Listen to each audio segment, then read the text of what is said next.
Negeri ini sudah lama lebih dari satu dekade mengalami suatu rezim yang sangat jahat, sangat bengis, dan utamanya adalah apa? Yang telah menggunakan segala cara, menggunakan segala daya, termasuk ada penggunaan ijazah palsu yang kemudian tidak berani terbongkar sampai dengan sekarang. Dan kami ini juga untuk menegakkan kebenaran. Suryo pas jadi menteri diem, nggak dapat apa-apa, gonggong.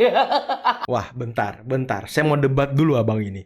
Roy Suryo dapat jabatan, bukan diem bang. Itu nothing gitu, orang-orang nothing bagi Pak Jokowi gitu kan. Cuma Pak Jokowi lawan ini bukan mereka, adalah orang besar yang dibilang Pak Jokowi itu.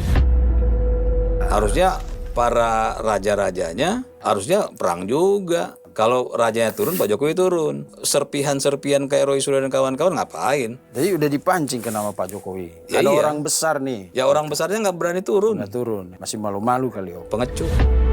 Yang subjektif karena kita merasa kita yang pernah ada dalam peristiwa itu, kita nggak boleh. Artinya apa? Hasil penelitian kita, premis-premis kita, hipotesis kita, ya itu berangkat dari bukan lagi kita ingin mendapatkan sebuah objektivitas dari realita yang sedang kita teliti, karena kita sudah sangat terlibat dalam peristiwa yang sedang kita teliti. Nah, ini juga terjadi dalam penulisan buku ini.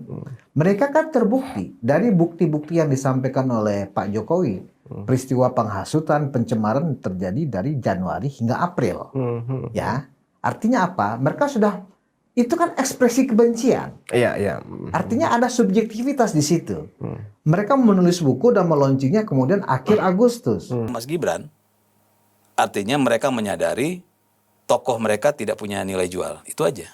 Karena orang yang kalau punya nilai jual, nggak mungkin akan menghantam Mas Gibran. Dia sudah sibuk dengan dirinya sendiri kan. Ya. Itu kuncinya, 1+1=2.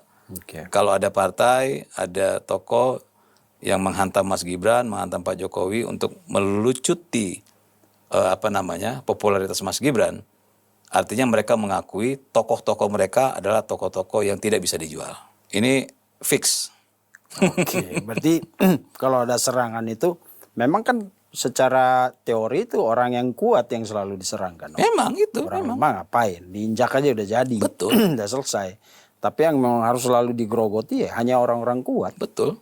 Semakin mereka menyerang Mas Gibran, berarti misalnya ya Om, kalau ini benar gitu. Iya. Semakin mereka menyerang Mas Gibran justru semakin mereka menunjukkan bahwa Calon mereka ini- memang lemah. dan Mas Gibran posisinya kuat sekali. Iya.